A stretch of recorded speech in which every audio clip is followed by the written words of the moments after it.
Bienvenidos, queridos hermanos, con ustedes su hermano en Cristo, Jaime Cárdenas. En esta programación, 15 minutos con la Biblia, porque desconocer las Escrituras es desconocer a Jesucristo. Empezamos en el nombre del Padre, del Hijo y del Espíritu Santo. Amén. Señor Jesucristo, nos ponemos ante tu presencia. Te damos las gracias por todo lo que nos das. Permítenos glorificar tu nombre, alabarte y bendecirte, Señor. Enséñanos, Señor, a confiar siempre en tu palabra. Enséñanos, Señor, a vivir las sagradas escrituras en nuestra vida. Envía tu Espíritu Santo y ilumínanos, Señor, para poder comprender lo que tienes para nosotros a través de los lentes de la iglesia. Bendícenos y guíanos en el nombre del Padre, del Hijo y del Espíritu Santo. Amén. Hermanos, me siento bien contento que ya vamos a terminar el Evangelio de San Juan hoy. Y ya para mañana, martes, si Dios permite, continuamos con el Hecho de los Apóstoles y bueno, terminamos la Biblia.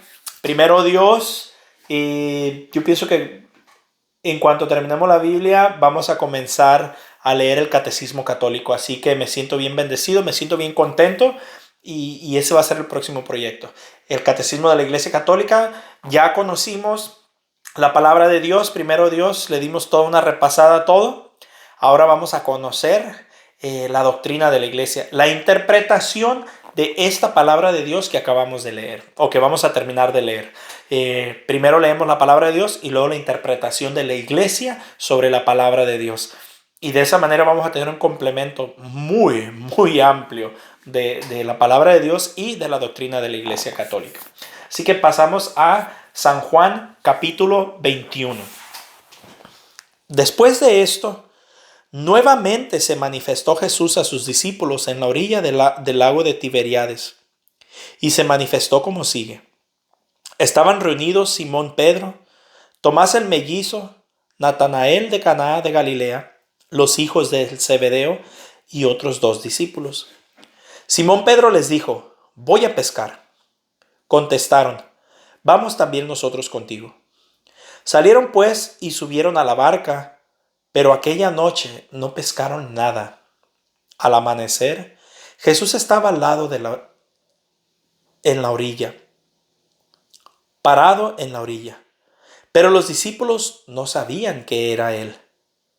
Jesús les dijo: muchachos, ¿tienen algo de comer? Le contestaron: nada. Entonces Jesús les dijo: echen la red a la derecha. Encontrarás pesca. Echaron la red y no tenían fuerzas para recogerla por la gran cantidad de peces. El discípulo al que Jesús amaba dijo a Pedro: ¡es el Señor! Apenas Pedro oyó decir que era el Señor, se puso la ropa, pues estaba sin nada, y se echó al agua. Los otros discípulos llegaron con la barca, de hecho, no estaban lejos. A unos 100 metros de la orilla, arrastraban la red llena de peces. Al bajar a tierra encontraron fuego encendido, pescado sobre las brasas y pan. Jesús les dijo: traigan alguno de los pescados que acaban de sacar. Simón Pedro subió a la barca y sacó la red llena con 153 pescados grandes. Y a pesar de que hubiera tantos, no se rompió la red. Entonces Jesús les dijo: vengan a desayunar. Ninguno de los discípulos se atrevió a preguntarle quién era, pues sabían que era el Señor. Jesús se acercó, tomó el pan y se lo repartió. Lo mismo hizo con los pescados. Esta fue la tercera vez que Jesús se manifestó a sus discípulos después de resucitar de entre los muertos. Cuando terminaron de comer, dijo a Simón Pedro: Simón, hijo de Juan, ¿me amas más que estos? Contestó: sí, Señor, tú sabes que te quiero. Jesús le dijo: apacienta mis corderos. Le preguntó por segunda vez: Simón, hijo de Juan, ¿me amas? Pedro volvió a contestar: sí, Señor, tú sabes que te quiero. Jesús le dijo: cuida de mis ovejas. Insistió Jesús por tercera vez: Simón Pedro, hijo de Juan, ¿me quieres? Pedro se puso muy triste al ver que Jesús le preguntaba por tercera vez si lo quería y le contestó: Señor, tú lo sabes todo. Tú sabes que te quiero. Entonces Jesús le dijo: apacienta mis ovejas. En verdad, cuando eras joven, tú mismo te ponías el cinturón e ibas a donde querías. Pero cuando llegues a viejo, abrirás los brazos y otro te amarrará la cintura y te llevará donde no quieras. Jesús lo dijo para que Pedro comprendiera en qué forma iba a morir y dar gloria a Dios, y añadió: sígueme. Pedro miró atrás y vio que lo seguía el discípulo al que Jesús amaba, el que en la cena se había inclinado sobre su pecho y le había preguntado: Señor, ¿quién es el que te va a entregar? Al verlo, Pedro preguntó a Jesús: ¿y qué va a hacer de este? Jesús le contestó: si yo quiero que permanezca hasta mi vuelta, ¿a ti qué te importa? Tú sígueme. Por esta razón corrió entre los hermanos el rumor de que aquel discípulo no iba a morir. Pero Jesús no dijo que no iba a morir, sino simplemente: si yo quiero que permanezca hasta mi vuelta, ¿a ti qué te importa? Este es el mismo discípulo que da testimonio de estas cosas y que las ha escrito aquí, y nosotros sabemos que dice la verdad. Jesús hizo también otras cosas, muchas.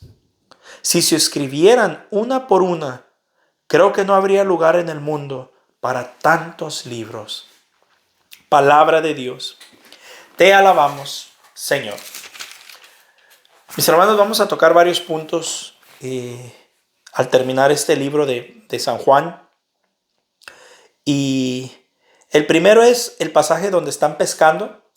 El pescar en el Antiguo Testamento, para lo que nos estaba diciendo, es que Pedro estaba volviendo a su vida anterior. Y viene Jesús una vez más a llamarlo. Esto significa que en nuestra vida a veces vamos a retroceder, a veces vamos a tener caídas, a veces vamos a querer volver atrás. Pero cuando ya el Señor nos ha llamado y nosotros le damos un sí, Él buscará la manera de tarde o temprano volvernos a recoger, volvernos a llamar al servicio en el cual Él nos ha llamado. Así que por ese lado, vivamos con esperanza, no perdamos el ánimo cuando caigamos. Y el Señor siempre nos levantará, siempre y cuando nosotros estemos dispuestos a obedecerle. La segunda parte habla de que pescaron 153 pescados. En realidad primero dice el discípulo que Jesús amaba, apenas oyó, no, perdón, más atrás, le contestaron: echen la red a la derecha. Echaron la red y no tenía fuerzas para recogerla por la gran cantidad de peces. Dicen que eran demasiados peces. Estaban varios. Estaba Pedro, Tomás, Natanael, los dos hijos de Zebedeo y otro discípulo. Y otros dos discípulos. O sea que estaban 7 discípulos en esta escena. Y entre 7 no podían sacar las redes por lo pesada que estaba. Entonces dice uno: wow, eran demasiados pescados. Pero después leemos que dice 153 pescados grandes. Y dices: bueno, pues esos no son tantos pescados para que entre 7 personas no los puedan levantar. Pero es que el Señor nos está mandando un mensaje.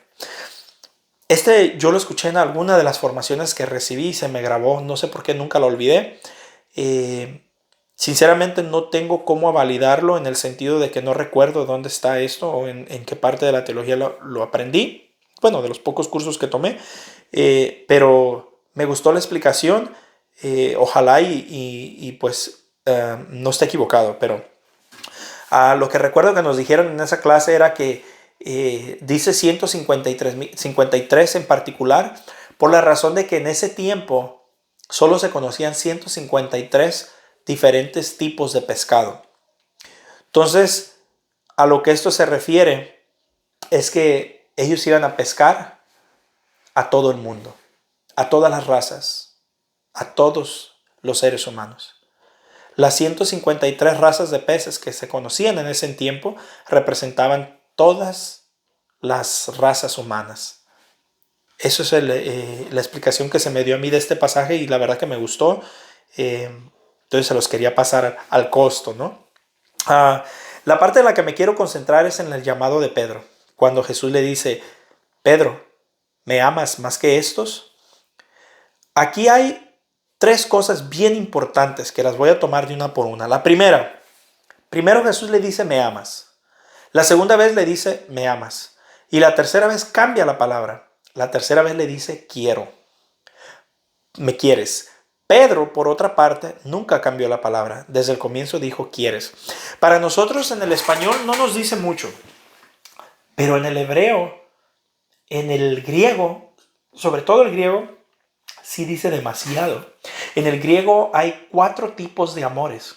Está el filios, está el eros, está el filios y está el storkos, me parece que se llama, storkos, algo así. El eros es obviamente el erótico, el sexual. El filio es para la familia. El starkes, algo así, no recuerdo cómo se pronuncia, es para las amistades. Y el ágape es el cuarto. El ágape, ese es el sacrificado. Ese es el que está dispuesto a la vida por la otra persona. Entonces, si lo decimos en el hebreo como Jesús le habló a Pedro, Jesucristo le dice, Petros, ágape.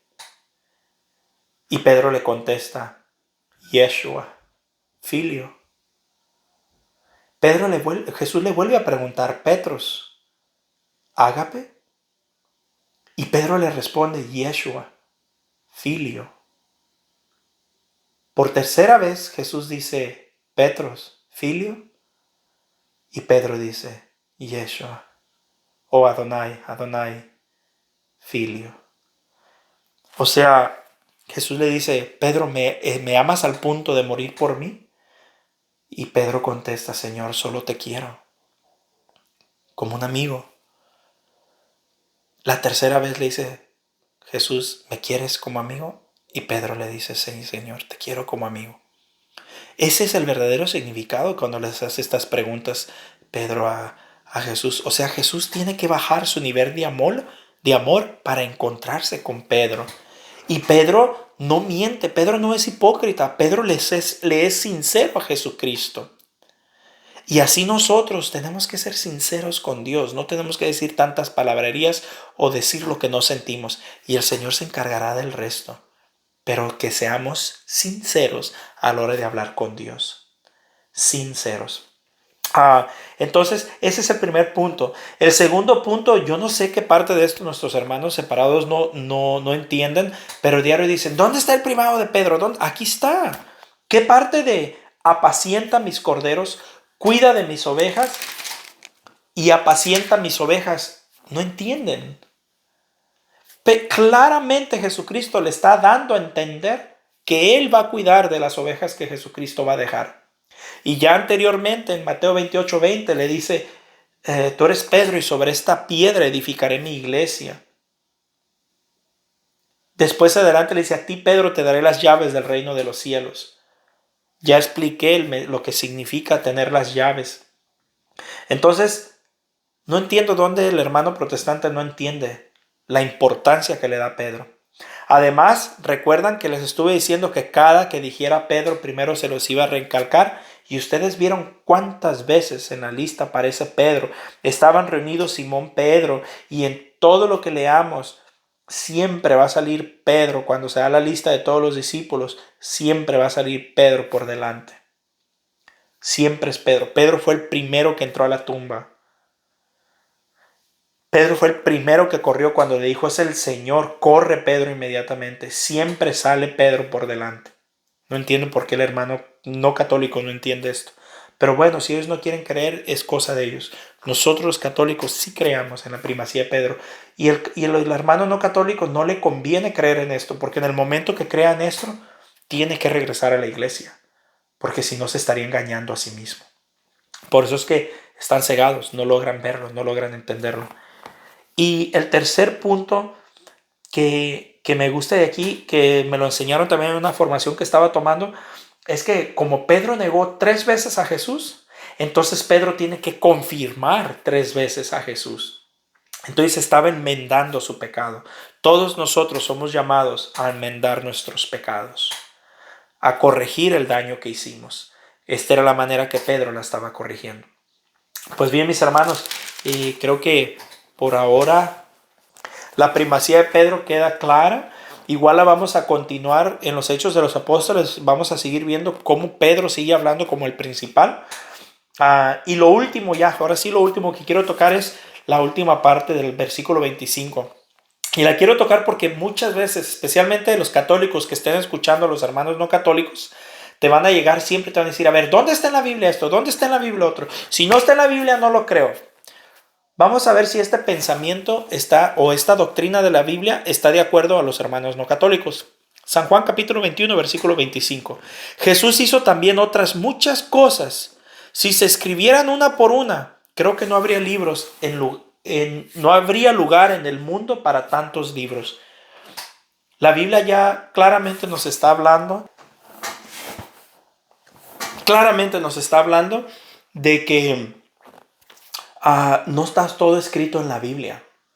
De hecho, no existe un solo pasaje en la Biblia que diga solo lo que está en la Biblia lo debes de creer. No existe. Mas, sin embargo, hay muchas partes de la Biblia donde da el concepto y nos da a entender claramente que no todo está en la Biblia, que hay mucho más. Pero bueno, vuelvo a lo mismo. Al hermano no católico no le conviene esto, porque luego tendría que entonces obedecer a la iglesia. Un fuerte abrazo, mis hermanos. Con esto concluimos San Juan. Mañana continuamos uno de mis libros favoritos, El Hecho de los Apóstoles. El nacimiento de la Iglesia Católica, que es el tiempo que vamos a empezar. Vamos a ver mucho de los Hechos de los Apóstoles próximamente para cerrar la Pascua con Pentecostés, porque son creo que 4 o 5 domingos de Pentecostés, no nomás de Pascua, no nomás es este domingo, sino que son los próximos, si no me equivoco, 4 más. Un fuerte abrazo y mañana continuamos con Hechos de los Apóstoles. Tengan un bendecido día.